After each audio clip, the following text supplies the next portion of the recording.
आद्य परब्रह्म सद्गुरु देव की जय। ओम श्री परमात्मने नमः। થોડું આમ થોડું અને થોડું ઊંચું.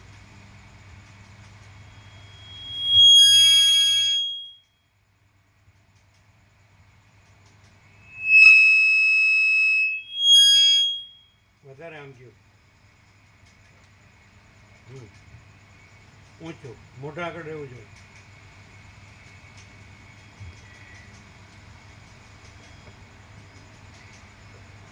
સદગ્રંથોમાં શિરોમણી શ્રી યોગ વાસિષ્ઠ મહારામાયણ નિર્વાણ પ્રકરણ ઉત્તરાર્ધ, પેજ નંબર 1438, 1438, સર્ગ 99મો. સંસારમાં તિર્યક અને સ્થાવર જાતિના ભોગો. આ 99મા સર્ગમાં કૃમિ, કીટ, પતંગ આદિ તિર્યક જાતિ અને સ્થાવર જાતિના સંસારમાં જે ભોગ હોય છે તે સર્વ વર્ણવવામાં આવશે. રામ બોલ્યા, આપણી મનુષ્ય જાતિના દુઃખ ક્ષયને માટે શાસ્ત્ર, સત્સંગ, યુક્તિ, યોગ કિંવા યુક્તિ પ્રયુક્તિ, મંત્ર, ઔષધિ, તપ, દાન, તીર્થ અને પવિત્ર આશ્રમોનો આશ્રય વગેરે ઉપાયો છે. પરંતુ કૃમિ, કીટ, પતંગ આદિ તિર્યક જાતિ અને સ્થાવર જાતિના દુઃખનો ક્ષય કયા ઉપાયથી થાય? તેઓ કેવી રીતે જીવે છે અને તેઓ કેવા કર્મવાળા હોય? વસિષ્ઠ બોલ્યા, આ જગતમાં સ્થાવર જંગમ પ્રાણીઓ પોતાની યોનિને યોગ્ય એવા ભોગોવાળી સુખની સત્તામાં સારી પેઠે વિશ્રાંત થઈ રહેલા છે. સૂક્ષ્મ જીવો પણ આપણી પેઠે જ પોતાની યોનિને યોગ્ય એવા સુખ ભોગવવાની ઈચ્છાવાળા હોય છે, પરંતુ આપણે ભોગોમાં થોડી આસ્થાવાળા છીએ અને આપણને વિઘ્નો પણ ઓછા આવે છે. નાના જીવોને ભોગોમાં આસ્થા વધારે હોય છે અને તેમને પર્વતના જેવા મોટા વિઘ્નો આડા આવે છે. જેવી રીતે વિરાટ બ્રહ્માંડરૂપી શરીરનો અભિમાની સમષ્ટિ જીવ, જેવી રીતે વિરાટ પોતાના ભોગને માટે યત્ન કરે છે, તેવી જ રીતે મોવાડાના અગ્રભાગ જેવા ઝીણા જીવડાઓ, કીડાઓ, મચ્છરો અને માકડ વગેરે પ્રાણીઓ પણ બાળકની વાળેલી મુઠ્ઠીના વચલા છિદ્રના કરતાં પણ નાના એવા સ્થાનમાં રહીને પોતાના ભોગને માટે યત્ન કરે છે. એ અહંકારનો વિલાસ તો તમે જુઓ.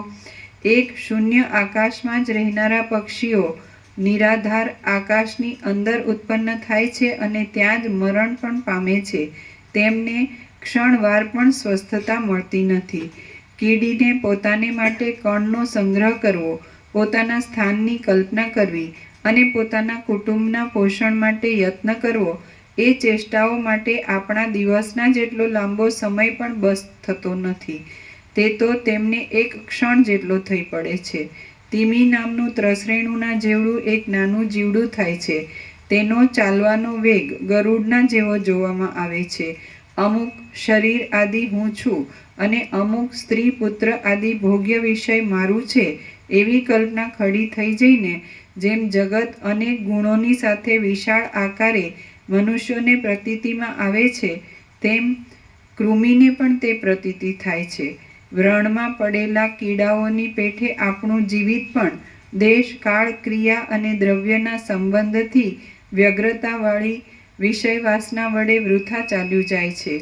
વૃક્ષો કંઈક જાગ્રત અવસ્થાવાળા હોય છે, પાષાણો ઘાટી નિદ્રાની દશા ભોગવે છે અને કૃમિ, કીટ આદિ જીવો મનુષ્યની પેઠે જ પોતપોતાને યોગ્ય વિષય ભોગવવામાં નિદ્રા અને જાગ્રત એ બંને સ્થિતિવાળા હોય છે. કૃમિ, કીટ આદિ પ્રાણીઓને શરીરની સ્થિતિના સમયમાં સુખ રહે છે, પરંતુ આપણી પેઠે જ તેમને પણ શરીરનો નાશ દુઃખ ઉત્પન્ન કરે છે. શરીરમાં જીવિત સ્થિર થઈને રહે એ તો તેમને પણ પ્રિય જ હોય છે. જેમ વેચાઈને કોઈ બીજા દ્વીપમાં ગયેલો ગુલામ એ દ્વીપને ઉદાસીનપણાથી જુએ છે, તેમ પશુ, મૃગ આદિ પણ પોતાના ઉપભોગમાં નહીં આવનારા પદાર્થોના સમૂહને ઉદાસીનપણાથી જુએ છે. આપણી પેઠે જ તિર્યક જાતિને પણ આ સંસાર સુખ દુઃખ પેદા કરે છે, પરંતુ કેવળ તેઓ પદાર્થોનો વિભાગ કરી શકતા નથી.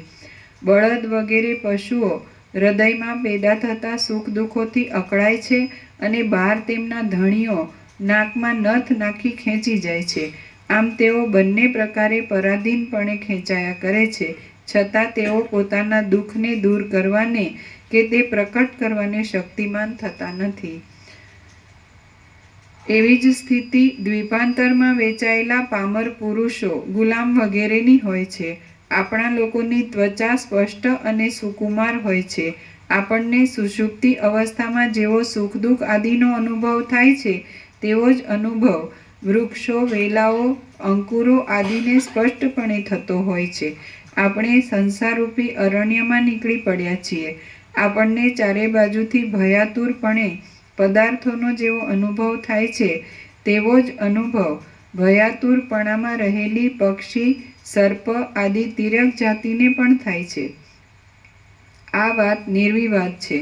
જો વિક્ષેપને મૂકી દઈ વિચાર કરીએ તો ઇન્દ્રને અને નાના કીડાને પોતાના સ્વરૂપાનંદમાં અને આહાર, નિદ્રા, મૈથુન આદિથી થતા સુખમાં કશો ફરક નથી.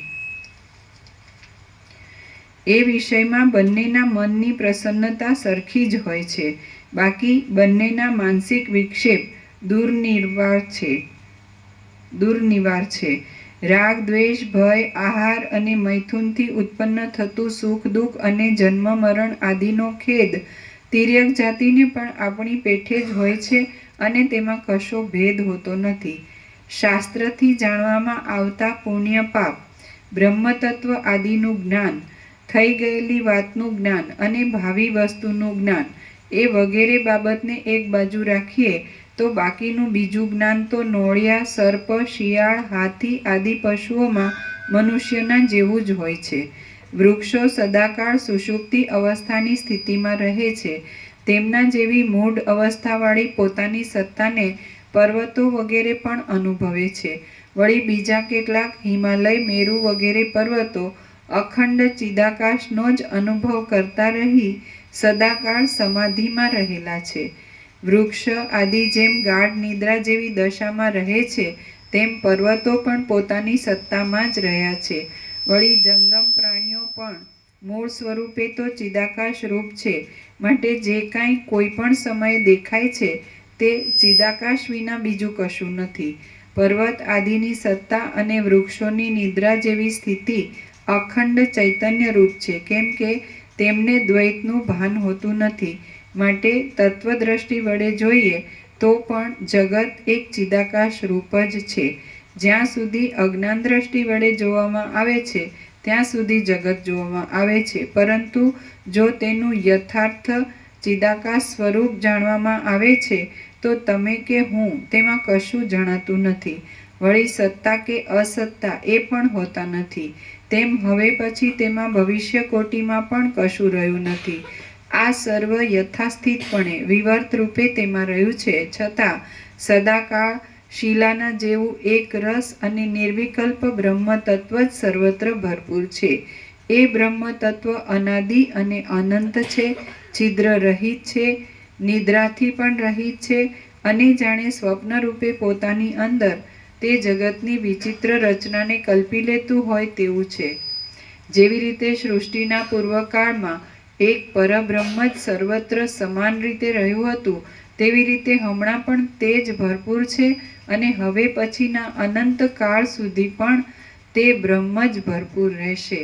વસ્તુતઃ જોતા પોતાપણું કે પારકાપણું, જગતની સત્તા કે સાવ શૂન્યપણું, મૌનપણું કે તેને ધારણ કરવાપણું એ કશું પણ અહીં સંભવતું નથી. તમે સુખથી યથાસ્થિતપણે રહો અને હું પણ યથાસ્થિતપણે સુખથી રહ્યો છું. અહીં પરમ શાંત ચિદાકાશની અંદર સુખ દુઃખનો જરા પણ સંપર્ક નથી. સ્વપ્નનગરમાં ચિદાકાશ વિના બીજું શું રહ્યું છે એ તમે જ કહો. જે કાંઈ પ્રતીતિમાં આવે છે તે સ્વચ્છ, શાંત અને નિર્વિકાર પરબ્રહ્મ જ વિવર્ત રૂપે તેવા આકારે થઈ રહેલ છે. માત્ર એક અવિદ્યા જ તેમાં ભ્રાંતિ પેદા કરે છે. એ અવિદ્યાનું પણ ખરેખરું સ્વરૂપ ઓળખવામાં આવે તો તે પણ કોઈ ઠેકાણે છે નહીં. જગતરૂપી સ્વપ્નનું વાસ્તવ સ્વરૂપ ઓળખાઈ જાય છે તો તેમાં કશું પણ સત્ય છે નહીં, તો પછી તેમાં શો આગ્રહ રાખવો? વંધ્યાપુત્ર ઉપર શો સ્નેહ રાખવો? સ્વપ્નના સમયને સ્વપ્ન રૂપે ઓળખવામાં આવતો નથી ત્યાં સુધી અજ્ઞાન વડે જગતરૂપી સ્વપ્ન પ્રત્યેક પરમાણુમાં રહેલું ભાસે છે તે મિથ્યા છે, તો તેમાં ઉપાદેય બુદ્ધિ શી રાખવી અને તેમાં આસ્થા પણ શી રાખવી? કેમ કે પ્રબોધ જ્ઞાન અને જાગ્રત અવસ્થા પ્રાપ્ત થતાં એ કશું પણ જણાતું નથી. જે જગત જ્ઞાન દશામાં અસત્ય જણાય છે તે અજ્ઞાન દશામાં પણ વસ્તુતઃ જોતા અસત્ય જ છે, તેથી તે કોઈ ઠેકાણે હોતું નથી. અજ્ઞાન દશામાં એ જગતની જે પ્રતીતિ થાય છે તે અજ્ઞાન જ એ જગત રૂપે પ્રતીતિમાં આવે છે એમ સમજવું. વર્તમાન, ભૂત અને ભવિષ્ય એ ત્રણેય કાળ અને જ્ઞાન તથા અજ્ઞાન એ બધામાંથી કશું પણ સત્ય નથી, કેમ કે શાંત પરમ તત્વરૂપ સત્ય વસ્તુ જ વિવર્ત ભાવથી એ સર્વના આકારે થઈ રહેલ છે.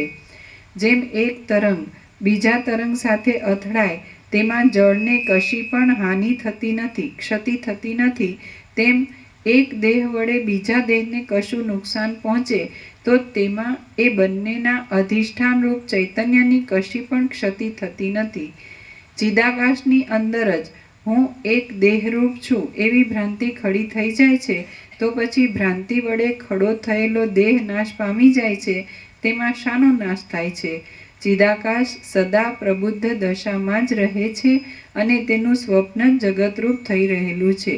તે વસ્તુતઃ જોતા પૃથ્વી આદિ સ્થૂલ ભાવથી રહિત છે, તેથી તે ખરેખર સ્વપ્નાત્મક જ છે. સૃષ્ટિના આદિકાળમાં ચિદાત્માને હિરણ્યગર્ભને પ્રથમ પ્રતીતિમાં આવેલા સ્વપ્નમાંથી પૃથ્વી આદિ વાસ્તવિક સત્ય છે એવો નિશ્ચય બંધાઈ રહેલો છે. બાકી સ્વપ્નના પદાર્થમાં સત્યતાની ભ્રાંતિ થવી એ એક કેવળ કલ્પના રૂપ જ છે.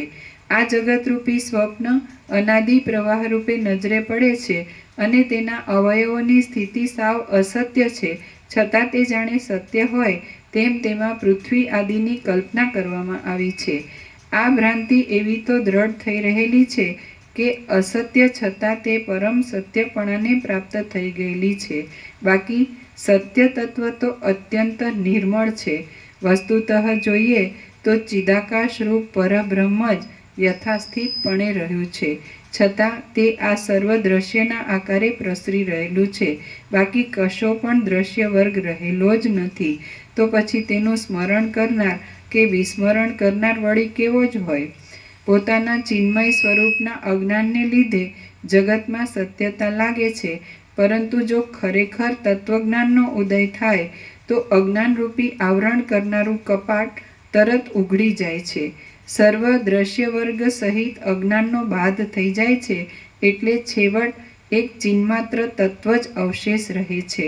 આથી પૃથ્વી આદિ કશું કોઈ પણ સ્થળે સંભવતું જ નથી અને જે કાંઈ દ્રષ્ટા કે દ્રશ્ય દેખાય છે તે પરમ મંગળમય નિર્મળ ચિદાકાશ રૂપ જ છે. જેમ અરીસામાં બહારના બિંબને લીધે સામું પ્રતિબિંબ જોવામાં આવે છે, તેમ ચિદાકાશની અંદર બિંબ વિના જ જગત પ્રતિબિંબ રૂપે પોતાની મેળે જ ભાસ્યા કરે છે. જેમ અરીસાની અંદર પ્રતિબિંબ રૂપે બિંબ દેખાય છે છતાં તે કાંઈ જ નથી, તેમ ચિદાકાશની અંદર જગત વિવર્ત રૂપે દેખાય છે છતાં તે કાંઈ જ નથી. જે કાંઈ શાસ્ત્ર સંબંધી વિચાર વડે સિદ્ધ થતું હોય અને જે પ્રમાણ વડે પણ સિદ્ધ હોય તે જ સત્ય કહેવાય. બાકી તો આભાસ માત્ર છે, તે કોઈ દિવસ થયેલ જ નથી, તો તે સત્ય ક્યાંથી જ હોય? કેટલીક વસ્તુઓ ભ્રમરૂપ છતાં અર્થને સાધી આપનાર તથા ક્રિયા કરી આપનાર થાય છે. જેમ કે સ્વપ્નમાં દેખાયેલી સુંદર સ્ત્રી ભ્રાંતિરૂપ છે, છતાં તે શુક્ર સ્ત્રાવરૂપી ક્રિયાને સત્યપણે ઉત્પન્ન કરે છે અને પોતાના પ્રયોજનને સાધી આપે છે. જગતની ભ્રાંતિ વિશે પણ તેમ જ સમજવાનું છે.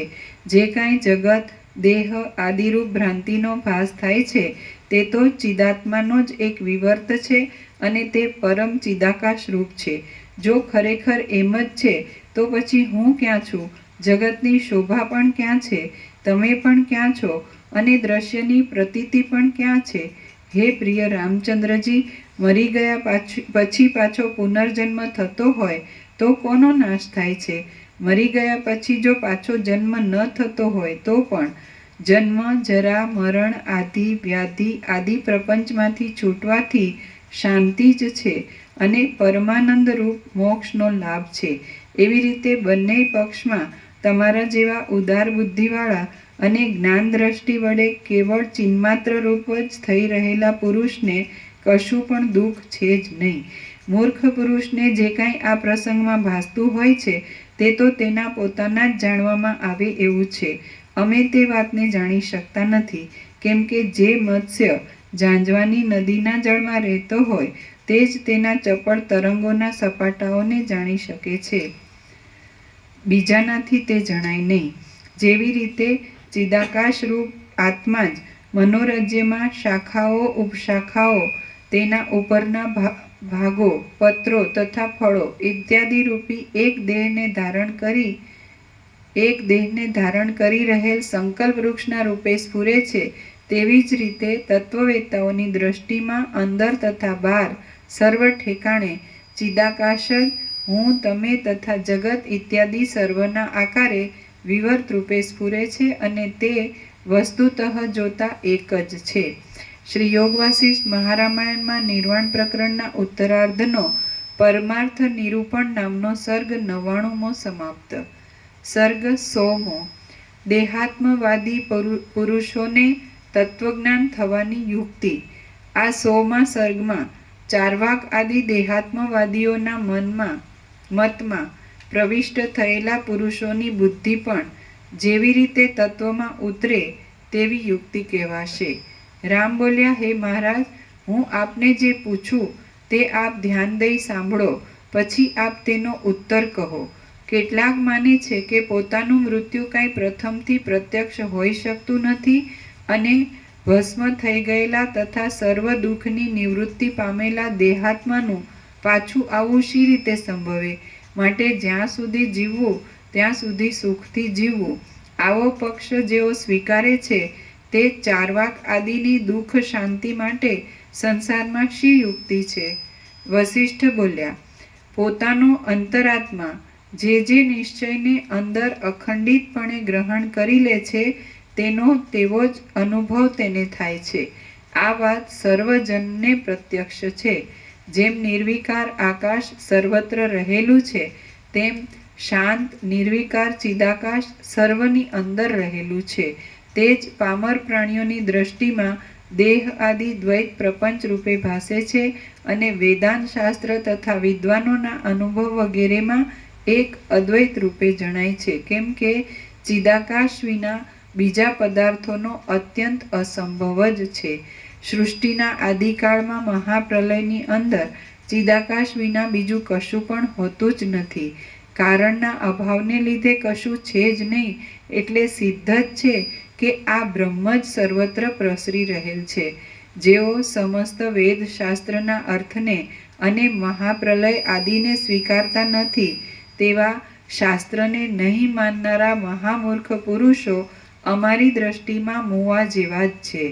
જેમનું ચિત્ત સર્વ શાસ્ત્રથી અવિરુદ્ધ છે અને આ સર્વ બ્રહ્મરૂપ છે એવા તાત્વિક વિચાર વડે સંપૂર્ણપણે અનુભવાયું છે, તેમને માટે પણ તેઓ કૃતકૃત્ય હોવાથી આ અમારો ઉપદેશ કથાનો પ્રસ્તાવ નથી. આ ઉપદેશ તો જિજ્ઞાસુ માટે છે. દેહ હો કિંવા ન હો, પરંતુ નિરંતર અને નિત્ય એવું આત્મચૈતન્ય અંતઃકરણની અંદર વિવર્ત ભાવથી જેવા રૂપે સ્ફુરિત થાય છે તેવા રૂપે જ પુરુષ થઈ રહે છે. હે પ્રિય રામચંદ્રજી, જો જ્ઞાન સ્વરૂપ આત્મચૈતન્યમાંથી અંતઃકરણ રૂપે ઉપાધિના સંપર્કને લીધે હું દુઃખી છું એવું સ્ફુરણ ઉઠ્યું હોય છે તો તે પુરુષ દુઃખી છે. આત્મા પોતે આનંદરૂપ જ છે તો પણ જ્યાં સુધી પોતે દુઃખી છે એવા વિરુદ્ધ સંસ્કારનો દ્રઢ અધ્યાસ છે ત્યાં સુધી તે ખરેખર દુઃખી જ છે. પરંતુ જગત કેવળ ચિદાકાશનો એક વિવર્ત છે એવી ભાવના કરવામાં આવે છે તો સર્વ ચિદાકાશરૂપ હોવાથી દુઃખપણાનું સ્ફુરણ શી રીતે થાય અને દુઃખનું જ્ઞાન પણ કોને થાય? જેમ આકાશને રજકણો સ્પર્શી શકે નહીં, તેમ જ્ઞાનરૂપી તાત્વિક નિશ્ચયમાં જ પોતાના આત્માને સ્થિર રાખનારા પુરુષોને કશા પણ સુખ દુઃખ સ્પર્શી શકતા નથી. અનુભવ સત્ય હો કિંવા અસત્ય હો, પણ અનુભવ અનુસાર જ નિશ્ચય બંધાય છે. આ બાબત ઠેઠ બાળક સુધી સિદ્ધ છે, તો તેનો કોણ નિષેધ કરી શકે અને શી રીતે નિષેધ કરી શકે? દેહ, પુરુષ કિંવા જીવ એ કશું પ્રત્યક ચૈતન્યથી જુદું જણાતું નથી. પ્રત્યક ચૈતન્ય જ આ સર્વરૂપ છે. તે જગતને જેવું સમજે છે તેવું જ તેની દ્રષ્ટિમાં થઈ રહે છે. એ પ્રત્યક ચૈતન્યને સત્ય માનો કિંવા ચાર્વાક મત પ્રમાણે અસત્ય માનો, પરંતુ દેહનો અનુભવ તે વડે જ થાય છે. જેમ સ્વપ્નની અંદર, પાતાળમાં, આકાશમાં, જળમાં અને સ્વર્ગમાં સંકલ્પ માત્રથી જ એ ચિદાત્મા સ્વતંત્રપણે દેહનો અનુભવ કરે છે, તેમ આ સ્થૂળ દેહનો તેનાથી જ અહીં અનુભવ થાય છે. પ્રત્યેક ચૈતન્યને આસ્તિકોના મતને અનુસરનારા સત્ય માનો અથવા નાસ્તિકોના મતને માનનારા અસત્ય માનો, પરંતુ તે જ આત્મા છે. તે પ્રત્યેક ચૈતન્ય અંદર જે નિશ્ચય બાંધે તે તેની ભાવના વડે સત્ય છે. વ્યવહારમાં સત્યપણે કાર્ય કરી આપનાર થાય છે, એમાં કશો સંશય નથી. એ પ્રત્યેક ચૈતન્ય વડે જ સર્વ શાસ્ત્રનું પ્રમાણ સિદ્ધ થાય છે અને સર્વ સિદ્ધાંતોનો સિદ્ધાંત પણ તે જ છે, એમ મારી બુદ્ધિમાં જણાય છે. પ્રત્યેક ચૈતન્યમાં જે અવિદ્યા આરોપિત રૂપે રહેલી છે, તે જ અવિવેકીઓની દ્રષ્ટિમાં તેમની ભાવના પ્રમાણે દેહ આદિના આકારે પરિણામ પામી જાય તેવા રૂપે પ્રતીતિમાં આવે છે, અને તે તત્વજ્ઞાન રૂપે પરિણામ પામે તો શુદ્ધ ચિદાકાશ રૂપ થઈ જઈ મોક્ષરૂપી ઉત્તમ ફળ આપનાર થાય છે.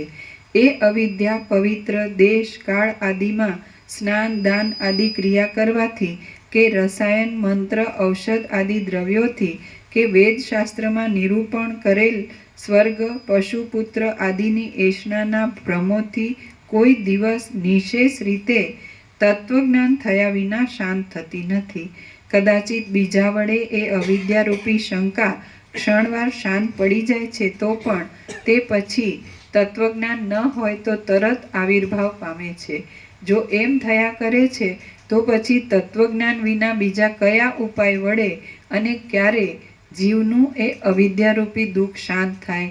અંદર રહેલું પ્રત્યેક ચૈતન્ય જ મનુષ્યના જીવરૂપ છે, અને તે જે દ્રઢ ભાવના બાંધે છે તે અનુસાર સુખી કે દુઃખી થાય છે એવો નિશ્ચય છે. પ્રત્યેક ચૈતન્યરૂપી આત્માનું જો અસ્તિત્વ છે અને તેનું ખરું સ્વરૂપ ઓળખવાથી બંધ ટળે છે, તો તે તત્વવેત્તાઓને સંસારનો બંધ તોડવામાં શરણરૂપ છે. પણ જો તે ન હોય તો જગતમાં શિલાના જેવા મૌનવાળું અંધપણું જ અવશેષ રહે છે. પુરુષ પ્રત્યેક ચૈતન્યરૂપ છે અને સ્વયં પ્રકાશ છે. તે પોતે જેમ નિદ્રા વડે પોતામાં જડપણાનો અનુભવ કરે છે, તેમ એક જાતના અંધાપા જેવા અજ્ઞાન વડે કરીને આ જગત દેખે છે. જો સાક્ષીરૂપ પ્રત્યેક ચૈતન્યનો અપલાપ કરવામાં આવે તો પછી સાક્ષીના અભાવને લીધે જગતની અંધાપા જેવી સ્થિતિ અવશેષ રહે. રામ બોલ્યા, હે મહારાજ, આ સંસારનો દિશામાં પણ ક્યાંય અંત નથી, નીચે કે ઉપર પણ તેનો અંત નથી, તેમ જગતનો નાશ પણ નથી. જગત તો સદાકાળ છે જ. આમ જેણે જગતના અભાવની બુદ્ધિને તોડી દઈને તેના અસ્તિત્વની ભાવના કરી હોય, તથા આ સર્વ વિજ્ઞાન ઘનરૂપ છે એવું જેને તત્વજ્ઞાન થયું ન હોય અને સર્વના નાશને ન દેખતા ન કદાચિત નિદ્રશમ જગત, એ સાંખ્ય મત પ્રમાણે જેવું આ જગત દેખાય છે તેવું સદાકાળ સત્ય છે એમ જે જોતો હોય, તેની આધિનો નાશ કરવાની શી યુક્તિ હશે? એ મારા સંશયને ફરીવાર મારા બોધની વૃદ્ધિ માટે આપ નિવૃત્ત કરો. વસિષ્ઠ બોલ્યા, આ સંબંધમાં એક યોગ્ય ઉત્તર તો પ્રથમ જ અપાઈ ગયેલો છે. હવે બીજો ન્યાયોચિત ઉત્તર હું કહીશ, તે તમે સાંભળો. હે પુરુષોત્તમ રામચંદ્રજી, તમે ઉપર બતાવ્યા પ્રમાણેના નિશ્ચયવાળો જે પુરુષ કહ્યો તે જો તેના માનવા પ્રમાણે પોતે ચિદાભાસ રૂપ હોય તો ક્રમે કરીને તેને આત્મતત્વનો અનુભવ થાય છે. કેમ કે દેહ આદિ આકારરૂપી ઉપાધિ માત્ર આભાસરૂપ છે અને તેનો નાશ થતાં તે પરમાત્મામાં મળી જાય છે. એટલે પછી તેને ચિત્તમાં દુઃખ લાવવાનો કશો પણ અવકાશ રહેતો નથી. એમાં જરા પણ સંશય નથી. કદાચિત તેના માનવા પ્રમાણે તે આતિવાહિક સૂક્ષ્મ દેહને આત્મારૂપ માનતો હોય અને તેને વિનાશથી રહિત ગણતો હોય તો પછી દુઃખનો અવકાશ જ ક્યાં રહે છે? કદાચિત તે પોતાના આત્માને સ્થૂળ દેહરૂપ જ માનતો હોય તો તેના અવયવોનો વિભાગ થવારૂપી વિનાશ વગર વિચારે પણ અવશ્ય સિદ્ધ જ છે એવો નિશ્ચય છે. તો પછી તેમાં પણ દુઃખ લાવવાનો ક્યાં અવકાશ છે? જો કદાચિત પોતાના આત્માને તે શુદ્ધ ચિદ્રૂપ માનતો હોય તો મરી ગયા પછી તે વિદેહ મુક્ત થઈ જાય છે. એટલે તે ફરીવાર જન્મ મરણ આદિરૂપ સંસારને પ્રાપ્ત થતો નથી. તેથી તે દુઃખ રહિત તથા મુક્ત જ છે. જો કદાચિત તે પોતાના આત્માને અજ્ઞાનરૂપી આવરણ વડે યુક્ત સમજતો હોય તો જે જીવ ચૈતન્ય તત્વજ્ઞાન વડે શુદ્ધ થયેલ નથી તે સંસારના બીજનો નાશ ન થવાથી જન્મ મરણ આદિરૂપ સંસારને પામ્યા વિના રહેતું જ નથી. પરંતુ તેને પણ કોઈ જન્મમાં જ્ઞાનનો ઉદય થવાનો સંભવ છે. તેથી તેને મનમાં દુઃખિત રહેવાનો અવકાશ નથી. કદાચિત કોઈનો એવો જ નિશ્ચય હોય કે ચિદ્રૂપ આત્મા છે જ નહીં તો પછી તે તેવી ભાવનાને લીધે પોતે પણ પાષાણના જેવો જડ વિશેષ જ્ઞાન વડે શૂન્ય હોય છે. મરણ પર્યંત દ્રઢ થઈ રહેલી તેવી ભાવનાને લીધે શરીર પડી ગયા પછી તેનું વિશેષ ચૈતન્યપણું જતું રહે છે. તેની સ્થિતિ ગાઢ સુષુપ્તિના જેવી થઈ જાય છે અને તે તેવી દશાવાળા મરણને જ શ્રેયરૂપ સર્વ દુઃખનો છેડો લાવનાર માને છે. પણ તેને તત્વજ્ઞાન વડે માનતા નિરતિશય આનંદનો અનુભવ નથી. તેમાં તેને શ્રેય જણાતું નથી. તો પછી તેને ઉપદેશ આપવાથી કાંઈ ફળ નથી. આ સર્વ ચિદ્રૂપ આત્માથી રહિત કેવળ જડ અને શૂન્યરૂપ છે એમ જે માનતો હોય તેને શુદ્ધ જ્ઞાનનો ઉદય થવાનો સંભવ જ નથી. આથી જ્યારે તે મરણને શરણ થાય છે ત્યારે તે પોતે પણ જડ શૂન્યરૂપ થઈ જઈ દુર્ભેદ્ય અંધકારમય સ્થિતિમાં જાય છે. જે ક્ષણિક વિજ્ઞાનવાદીઓ આ જગતને સ્વપ્નનગરની પેઠે ક્ષણિક વિજ્ઞાનમય માને છે તેઓ પોતે પણ તેવા જ ક્ષણિક વિજ્ઞાનમય થઈ રહે છે અને તેમનો પણ બીજાઓની પેઠે જ જગતને સ્થિર માનનારાઓની પેઠે જ જગત સંબંધી વ્યવહાર સિદ્ધ થાય છે. પંચમહાભૂતોને કોઈ સ્થિર માનો અને કોઈ અસ્થિર માનો પરંતુ એ બંને રીતે માનનારને જગતના સુખ દુઃખ આદિ વિચિત્ર વ્યવહારો પ્રાપ્ત થવામાં કશો અંતર નથી. પંચભૂતોને સ્થિર માનો કિંવા અસ્થિર માનો પરંતુ સુખ દુઃખ તો બંને મતવાળાને સમાન જ છે.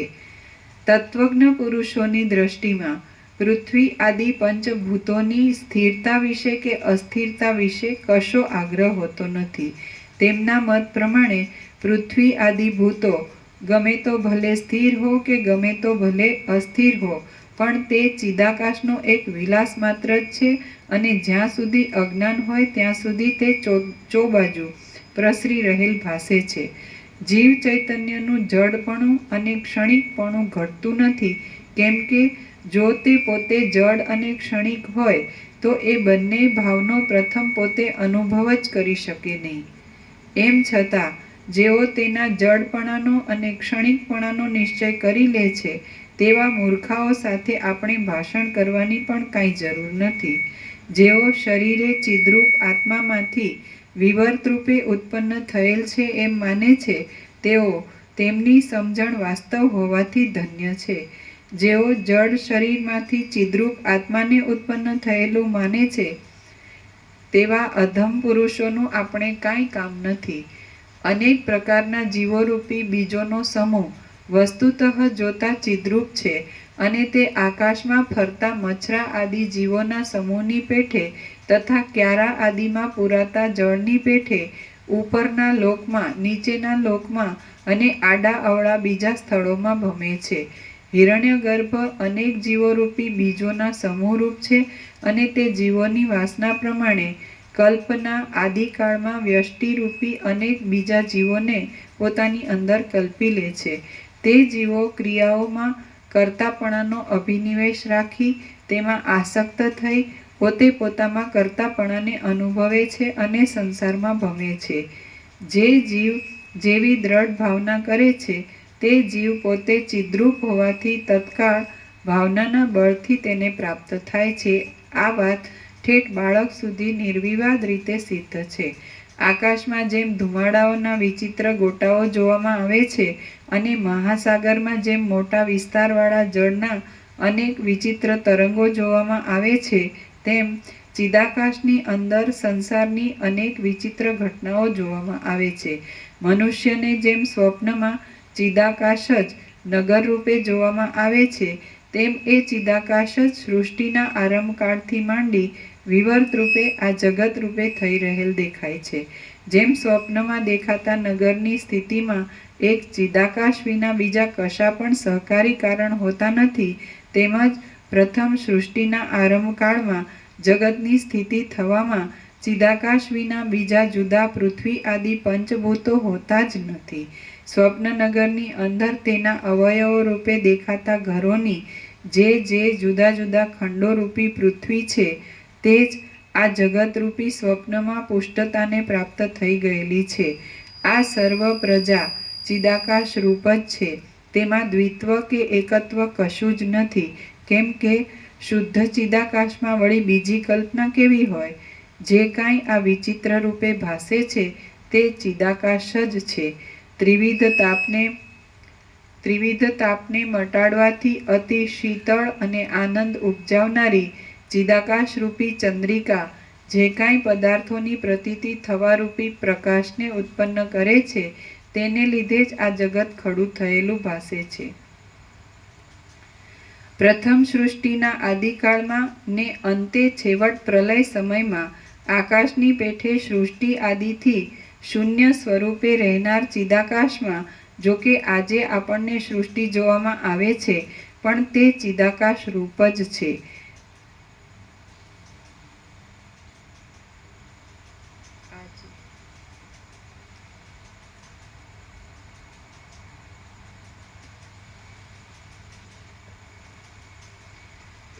પ્રથમ સૃષ્ટિના આદિકાળમાં ને અંતે છેવટ પ્રલય સમયમાં આકાશની પેઠે સૃષ્ટિ આદિથી શૂન્ય સ્વરૂપે રહેનાર ચિદાકાશમાં જોકે આ જે આપણને સૃષ્ટિ જોવામાં આવે છે પણ તે ચિદાકાશ રૂપ જ છે. ચિદાત્મા બહિર્મુખ થાય છે એટલે તે સૃષ્ટિ ઉદય પામે છે અને તે અંતર્મુખ થાય છે એટલે તે અસ્ત પામે છે. સત્ય ચિદ્રૂપ આત્મા જેને જેવી રીતે દ્રઢ નિશ્ચય વડે સમજે છે તેને તેવી જ રીતનો અનુભવ થાય છે.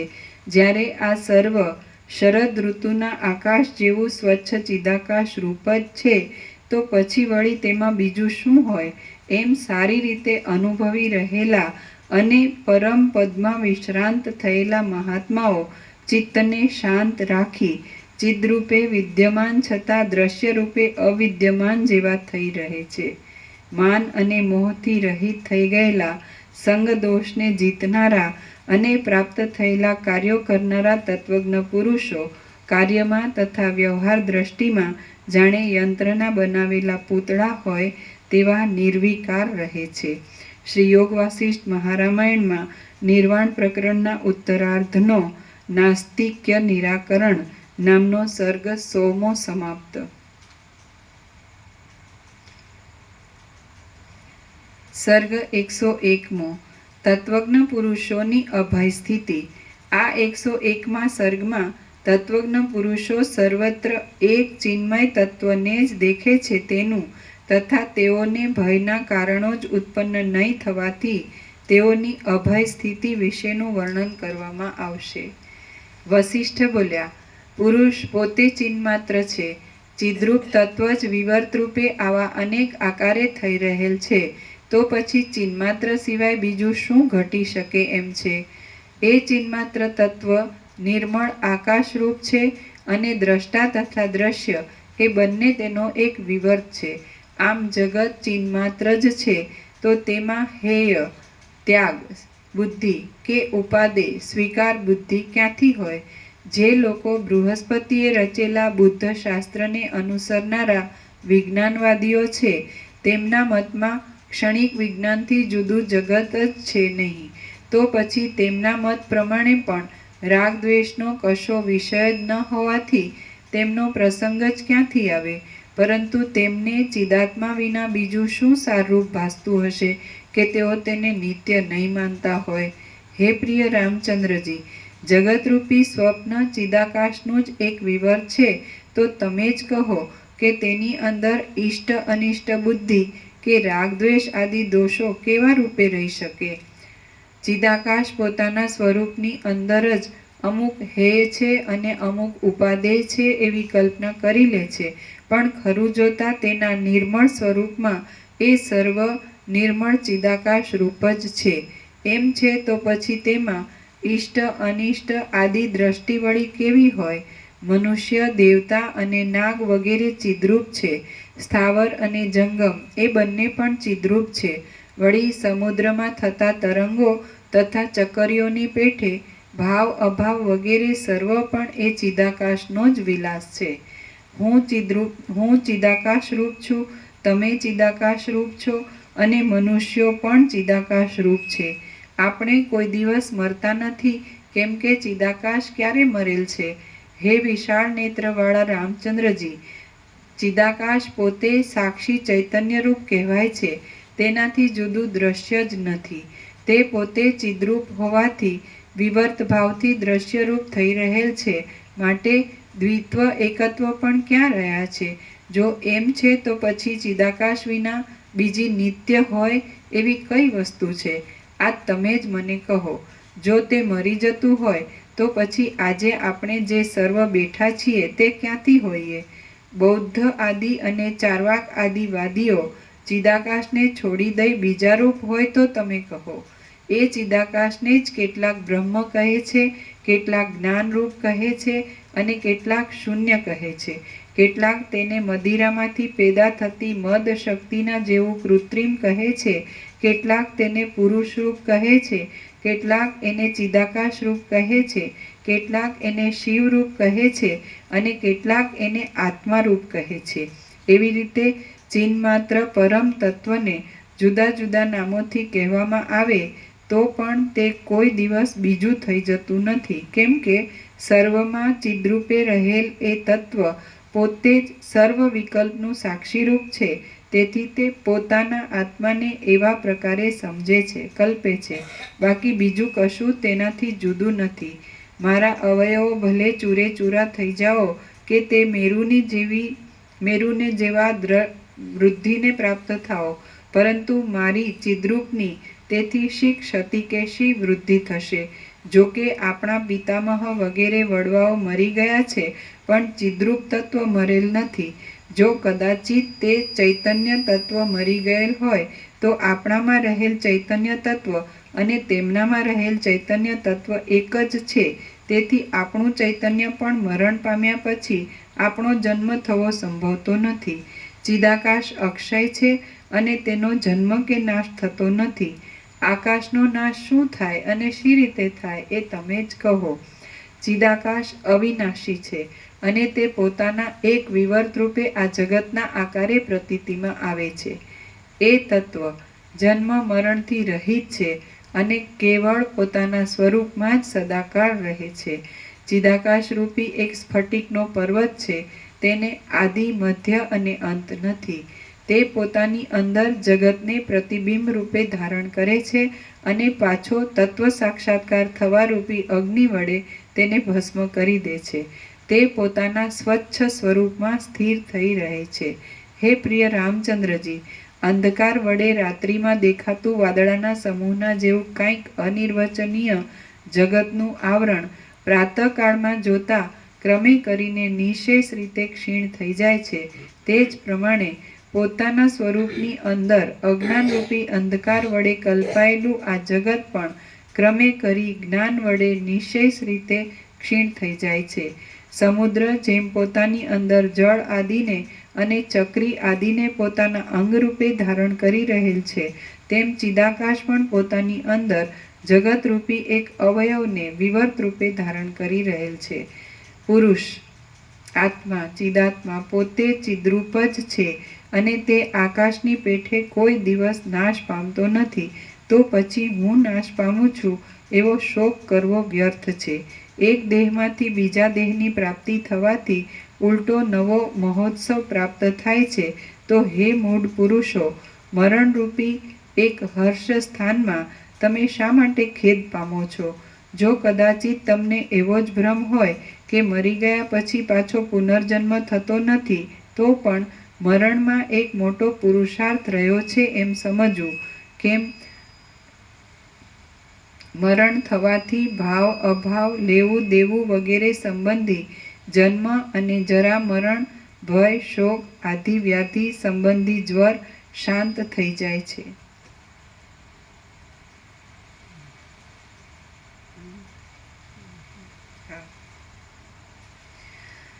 જો કદાચિત તમને એવો જ ભ્રમ હોય કે મરી ગયા પછી પાછો પુનર્જન્મ થતો નથી, તો પણ મરણમાં એક મોટો પુરુષાર્થ રહ્યો છે એમ સમજવું. કેમ કે મરણ થવાથી ભાવ અભાવ લેવું દેવું વગેરે સંબંધી અને જન્મ જરા મરણ ભય શોક આદિ વ્યાધિ સંબંધી જ્વર શાંત થઈ જાય છે.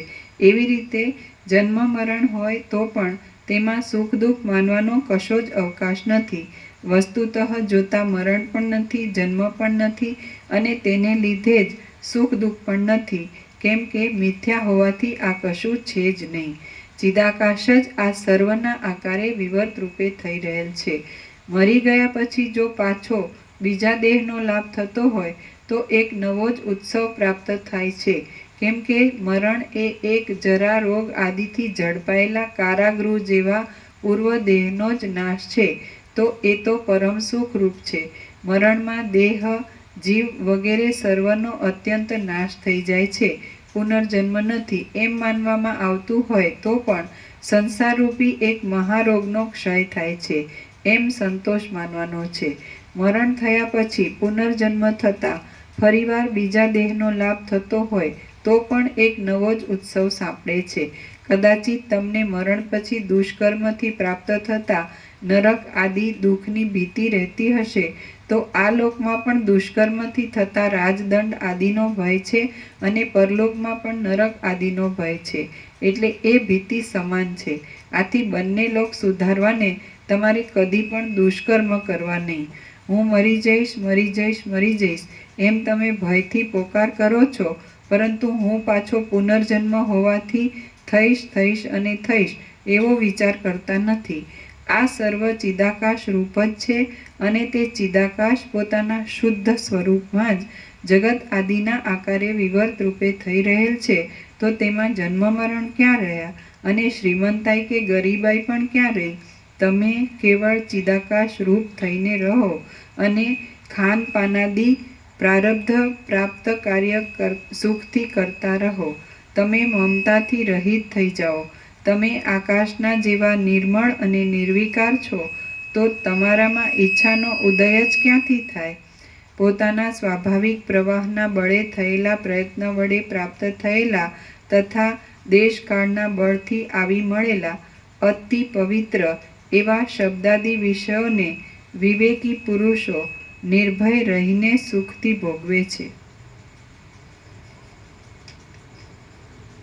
વચમાં દેશકાળના બળથી ઉત્પન્ન થયેલા દોષોનો તિરસ્કાર કરી તેઓ અંદર સ્વસ્વરૂપ સ્થિતિમાં નિર્વિકલ્પ સમાધિમાં બુદ્ધિને સુષુપ્તિ અવસ્થાના જેવી બનાવી દઈ મગ્ન રહે છે. તેઓ મરણથી દુઃખને પ્રાપ્ત થતા નથી, જીવિતથી સુખને પ્રાપ્ત થતા નથી, કશાની ઈચ્છા કરતા નથી અને કોઈનો દ્વેષ પણ કરતા નથી. તેઓ તો વાસના માત્રથી રહિત થઈ સ્વસ્વરૂપમાં જ સ્થિર થઈ રહેલ છે.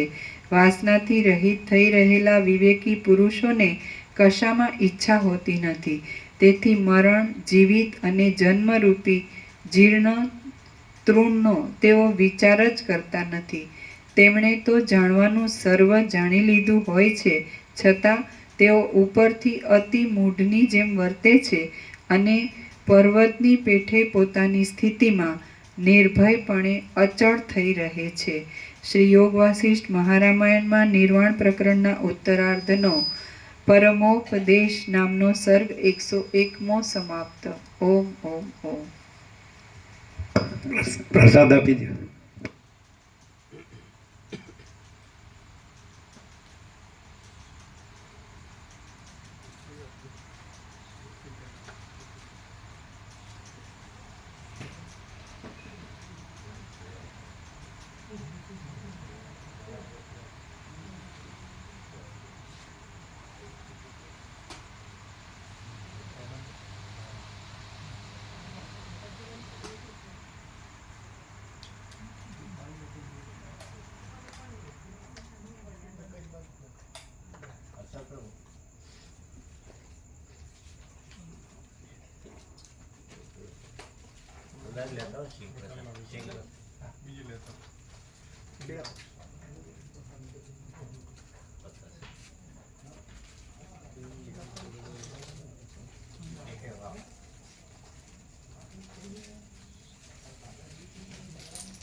શું છે?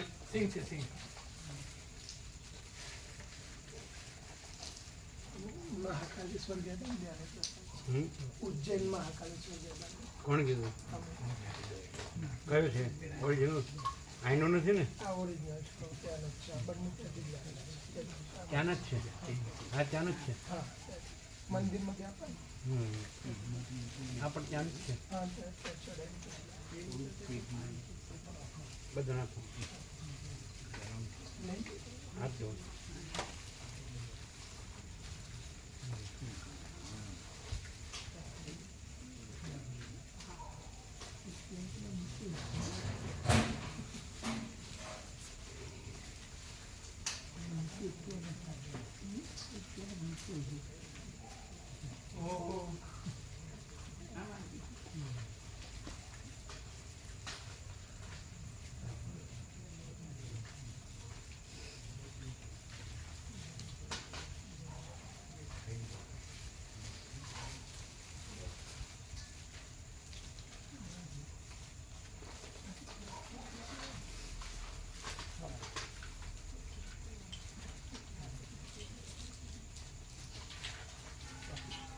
જે નવા આવ્યો હોય ને અયોધ્યા રામ મંદિરનું હે આપ્યો પછી બીજો પેલો હે પ્રયાગનું અંબાજીનું આપ્યો લાડુ પ્રસાદ આપ્યો સવારે આપ્યો હતો ને લાડુ પ્રસાદ ચાલુ રાખજો આ ઉજ્જૈન મહાકાલેશ્વર ભજન આ ઉજ્જૈન છે મહાકાલેશ્વર.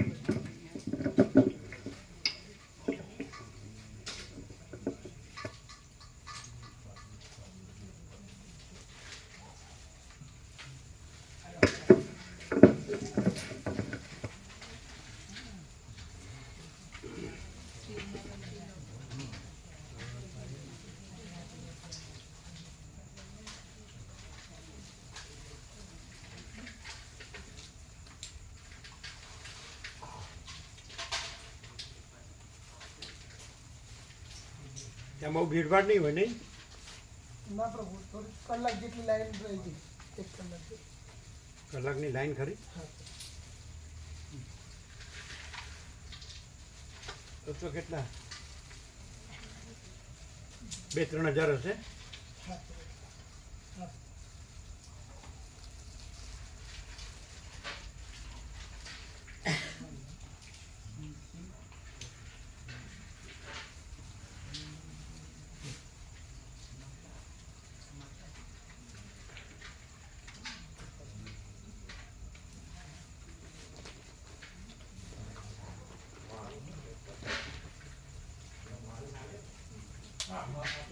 હા લઈ લેજે.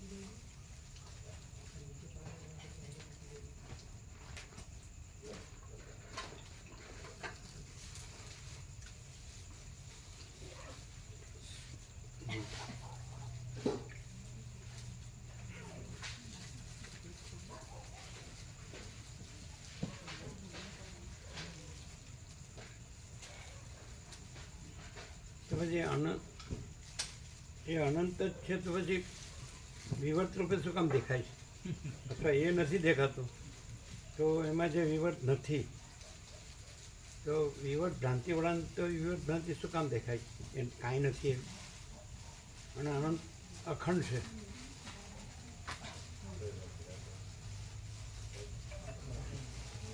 અને વિવર્ત ભ્રાંતિ કંઈ છે જ નહીં.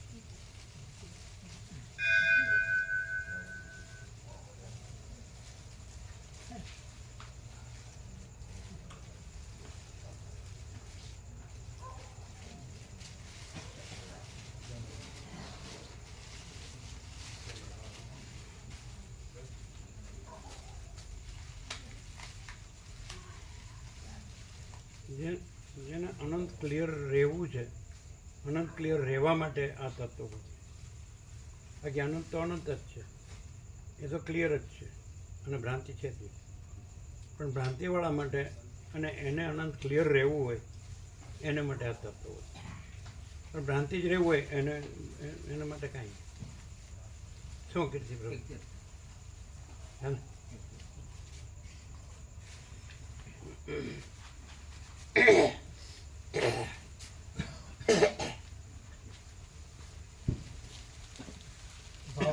ભાવ પર આવવા માટે આ છે, બાકી અનુભૂતિ ભાવ પર આવે તો આપણે અનુભૂતિ પર, બાકી ડાયરેક્ટ કોઈ જ નહીં જાય. હમણાં અમે એમ કે જગત નથી તો એ અમારી વાત ખોટી. અમે એમ કે છે તો પણ ખોટા ને નથી તો પણ ખોટા, કારણ કે એ અમારા ભાવ કે આ જાણવું એ કે જાણવું નથી મેન અનુભૂતિ. પ્રભુ કે આ વસ્તુ નથી તો પછી તાન નથી હોતી, એટલે અજ્ઞાની અને જ્ઞાનીમાં બહુ ફેર. પ્રભુ એમ કે આ થાંભલો નથી, પ્રભુ એ થાંભલાને એ જગ્યાએથી પાસ થઈ શકે, કારણ કે એ સ્વયં પ્રકાશ છે. અમે કહીએ કે છે તો બી ખોટું, નથી તો બી ખોટું, કારણ કે આ ખાલી ભાવ કે ભાવ સાચો ભાવ જાત કરવા માટે આ તત્વો છે. બાકી એ સ્ટેજ પર પછી પહોંચાય. બાકી હમણાં અમે એમ કે થાંભલો નથી તે અમારી વાત ખોટી ને છે તો પણ ખોટી, કારણ કે છે બી છે નથી ને. માથું ફોડ્યા પછી નથી ખબર પડે. એટલે આ ભ્રાંતિ વાળું તો આમાં એટલે મતલબ આને સ્વીકાર કરીને આ શાંત થાય ને તો જ ખબર પડે, બાકી બધું બે ઠોક કર્યા કરે તો ખબર જ નહીં પડે. ભ્રાંતિમાં શું રાજુપ્રભુ સાથે વાત થાય છે હમણાં નથી. તો પહેલાથી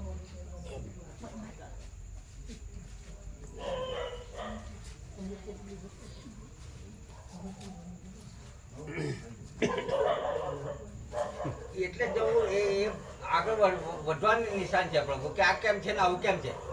એ જ્યાં પહોંચ્યા ને એ હવે એને મતલબ એ રસ્તે પલ્લા કહેવાય. પણ જે વિચારતો જ નથી કે આ કેમ છે ને કેવી રીતે છે, એને તો આમાં પછી ઘટાકમાં આવે છે.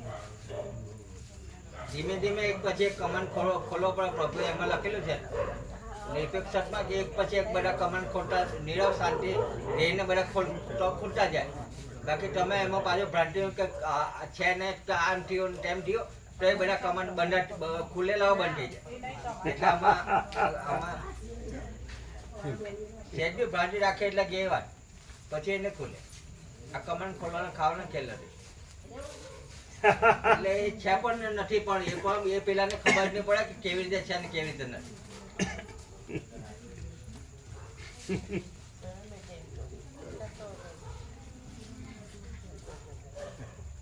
કેવું ક્લિયર છે.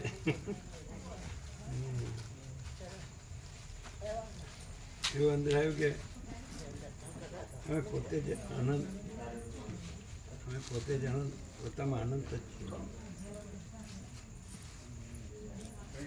એટલે બીજું ગમે તેવું હોય ને ભ્રાંતિ, વિવર્ત ભ્રાંતિ, ઈશ્વર સાક્ષાત્કારી હોય કે આત્મા સાક્ષાત્કારી હોય કે સમ્યક પ્રબુદ્ધ હોય કે વિશ્વ વિભૂતિ હોય કે પૈગંબર હોય કે અવતાર હોય કે ચિરંજીવ હોય કે પહોંચેલો ગમે તે હોય ને, તો અમે પોતે જ આનંદ છીએ.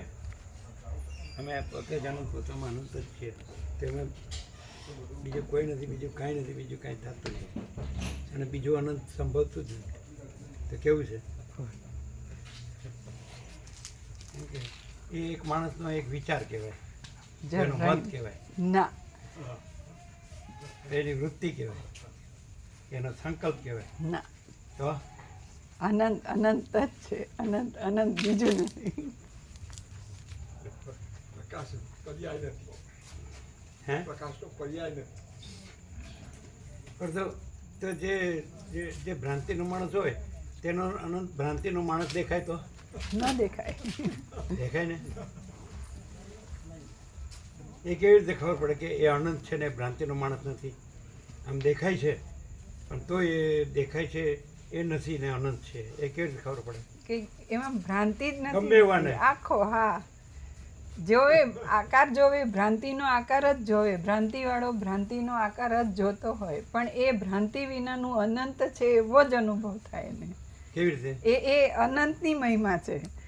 કેમ કે એમાં ના, ના, જોનારની ભ્રાંતિનો માણસ દેખાતો હોય હા, અને એ ભ્રાંતિનો માણસ નથી ને એ અનંત જ છે, એ કેવી રીતે દેખાય? ભ્રાંતિના માણસમાં ભ્રાંતિ સિવાય બીજું ના હોય, અને આ જે ભ્રાંતિનો આકાર દેખાય છે ખાલી, એ માણસનો આકાર દેખાય છે, ત્યાં ભ્રાંતિ નથી અને અનંત પોતે જ છે. એ અનંતનો મહિમા છે કે એ એટલે કેવી રીતે પોતે, ખબર પડે ભ્રાંતિ નથી? ભ્રાંતિ ન હોય તો ભ્રાંતિનો માણસ દેખાય જ કેમ? એ જોનારની ભ્રાંતિ છે અને એ પોતાની હા ભ્રાંતિ પણ નથી હોતી. અખંડ છે. એ સ્વરૂપમાં હોય છે. હા. ખબર પડી જાય કે ભ્રાંતિના રૂપ પણ નથી હોતા. એ પોતાની એ સ્વરૂપમાં હોય છે, ખબર પડે. કલ્પના. ભ્રાંતિનો વિચાર કે દ્રશ્ય એ જે અનુભવાય છે એ તો પ્રકાશ જ છે. અનુભવ આખો અખંડ છે. અને હું એ જ કહું છું. હા, એટલે આપણે આ હું છે અને પછી ભ્રાંતિનો આકારનો આરોપ કરીએ છે ને, એ ભ્રાંતિ છે આખી.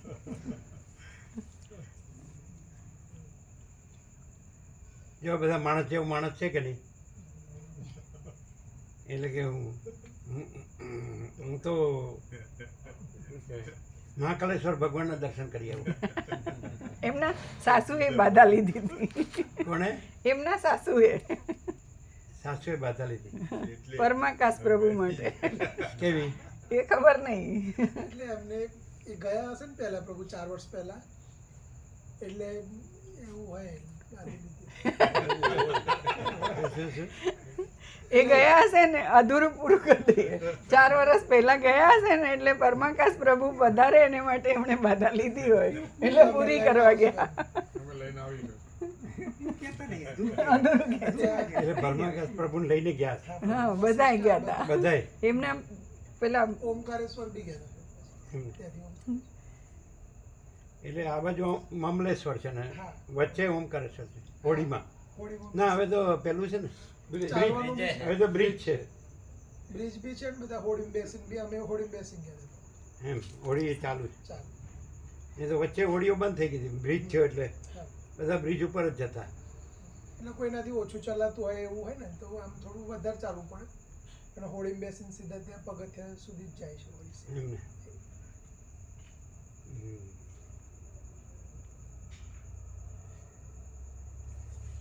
તો ભ્રાંતિવાળાને અનંત છે એ ભ્રાંતિ રૂપ માણસ દેખાતું હોય તો એને એ અનંતના આ જે વાતાવરણથી એમ સરળ શ્રવણ કહેવાય, વસિત પ્રકાશથી સરળ શ્રવણ અખંડપૂર્ણ તત્વોથી, તો એ જે ભ્રાંતિરૂપ રહ્યા હોય વિવર્ત, તો એને શું લાભ થાય?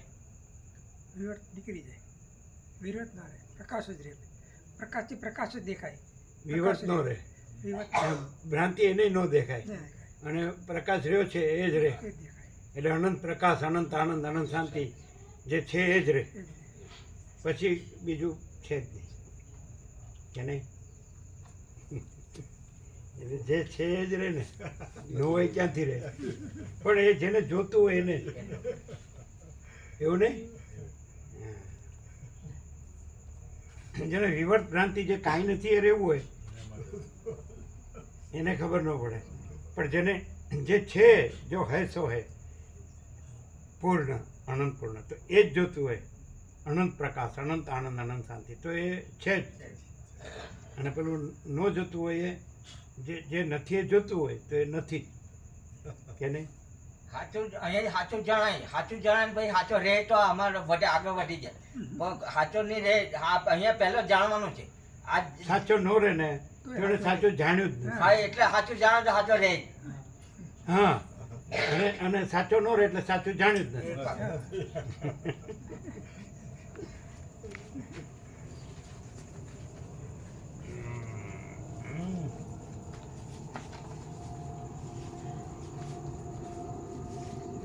એટલે સવારે તમારે જવાનું. હા.